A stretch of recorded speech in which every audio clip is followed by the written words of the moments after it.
বেহুলা বাংলার নারী, মধ্যযুগের নারী, বর্বর যুগের একটা 12 বছরের মেয়ে স্বামীর চরণতলে বসে স্বামী পাগল টিপে দিচ্ছে। প্রভু তুমি ক্ষমা, এই জন্মে না, যতবার জন্ম হবে তোমার আমার, আমি যেন তোমার চরণতলে আশ্রয় পাই। কারণ একটা মধ্যযুগের নারী দেখিয়ে দিল গোটা সমাজকে চোখে আঙুল দিয়ে একটা বিবাহিত নারীর জীবনে একটা পুরুষ কতটা দামি জিনিস। কারণ মেয়ে যখন বড় হয়, মা বাবার কাছে একটা বাড়ি তৈরি হয়, ঘর তৈরি হয়, একটা বড় খুঁটির ঘর। যে বিয়ে হয়ে যায় ওই মেয়েটা 10 দিন কি থাকবে বাবার বাড়ি, দেখবেন বাবা বলবে কি ব্যাপার তুই 10 দিন ধরে যাচ্ছিস, বাড়ি যাচ্ছিস কেন, জামাইয়ের সঙ্গে গন্ডগোল হয়েছে বলবে। কিন্তু আপনি যদি স্বামীকে ভালোবাসেন কোনোদিন বলবে না তুমি তোমার বাপের বাড়ি চলবে, বলবেন? বলবে। তাই বেহুলা চরণ সেবা করছে, মামন সাহেব জায়গা ঘরে চুরি করা যাবে না। বেহুলার এই ঘরে স্বতন্ত্র প্রহরী, এই স্বতন্ত্র প্রহরীকে যদি সরানো না যায় সোনার লক্ষ্মীবারকে চুরি করা যাবে না। রাধে, এই প্রহরী যদি জাগলে ঘরে আর হবে না চুরি, মনুয়া আর হবে না চুরি, এলা ছয়জন আছো ভাই কিনে তোর মারবি জ্ঞানের চুরি। এই ঘরে যদি মা জেগে থাকা যায়, এই ঘরে চোর আছে ছক্কা, মূলাধারে আধারে কোঠা জ্বালাও সেটা বাতি আছে, আত্মশক্তি মহামায়া তারে কোনো সাথী, সে হলে কান্ডারি, কেউ লবে না পুঁজি পাবে। তাই মামন সাহেব বেহুলার চোখে কি করলো, কার নিদ্রা দিয়ে দিল। আর বেহুলা নিদ্রাতেই ঘন ঘন হাই তুলে ঠিকানা হারিয়ে ঘুরি পড়লো লক্ষ্মীন্দর করে মধ্যে। আর এদিকে কি করছে মা, কাল লাগেনি তর্জন গর্জন করছে, পদকর্ত বংশীদাস এক পাশে দাঁড়িয়ে কলম দিয়ে বলছে, বেহুলার কাল ও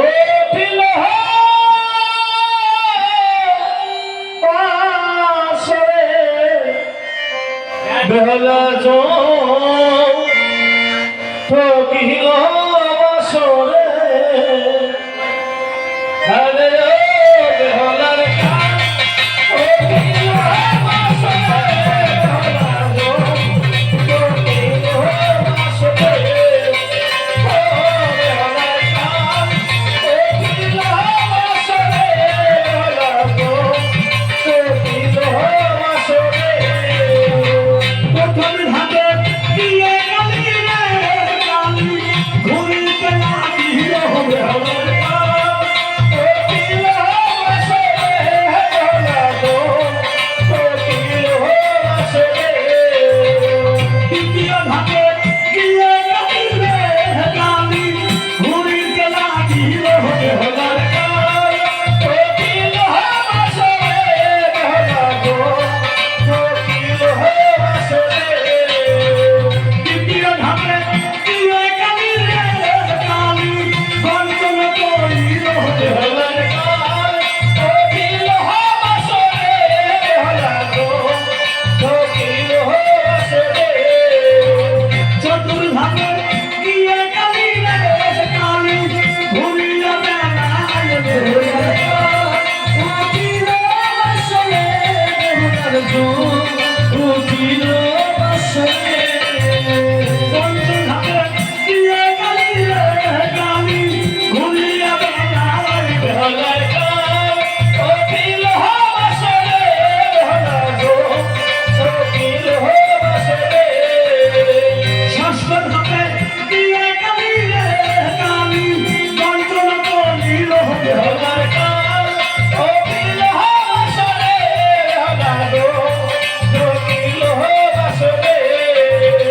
সপ্তম ধাপে দিয়ে কালি রে কালি, ঈশান কোণে যায় বেহুলার কাল ঠকিল বসরে, বেহুলা জো ঠকিল বসরে। কেমন করে যাবে কালি রে আমার ওই নবাসন ঘরে, বেহুলার কাল ঠকিল বসরে, বেহুলার জো ঠকিল বসরে। ঈশান কোণে দিয়ে কালি রে কালি, ফোনা ধরে নিল বেহুলার কাল ঠকিল বসরে, বেহুলা জো ঠকিল বসরে। ঈশান কোণে গিয়ে কালি ফোনা ধরে দাঁড়ায়। কেমন করে ঢুকবে, ছোট্ট ছিদ্র। কবি কলম দিলেন, কাল লাগেনি বিচক্ষণী মহাজ্ঞানী ওই চিত্রের কাছে গিয়ে তার বদন কোমলটা কি করলো না, যে হাই তুললো, কাল লাগিনি শরীরটা আস্তে আস্তে ফুলতে লাগলো, শিরা উপশিরাগুলো ফুলতে লাগলো, আর নিজের রস নিশ্চিত হতে হতে কাল লাগিনি এই পথে কোনোদিন যায়নি যে এই বদন কোমল মুখ দিয়ে যে চাপ দিয়েছে।